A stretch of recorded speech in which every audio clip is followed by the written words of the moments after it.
بسم اللہ الرحمن الرحیم۔ گھر میں خیر و برکت کے لیے آسان ترین عمل۔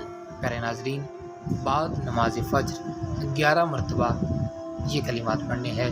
جو شخص یہ چاہتا ہے اس کے گھر میں خیر و برکت ہو اور گزارا بآسانی ہو، کسی کی محتاجگی باقی نہ رہے، اسے چاہیے کہ وہ باوضو بعد نماز فجر اول آخر ایک بار درود شریف پڑھ کر 7 بار یہ اسم مبارکہ پڑھے اور گھر میں خیر و برکت کے لیے دعا کرے۔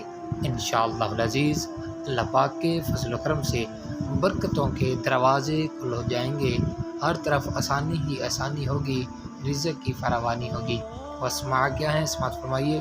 یا اللہ یا سمیع یا علیم یا سریع الحساب یا واسع یا عدل یا عظیم یا متعالی یا عزیز یا غفور یا باعث یا فعال لما یرید یا رافع یا معید یا مانع یا نافع یا جامع یا بدیع۔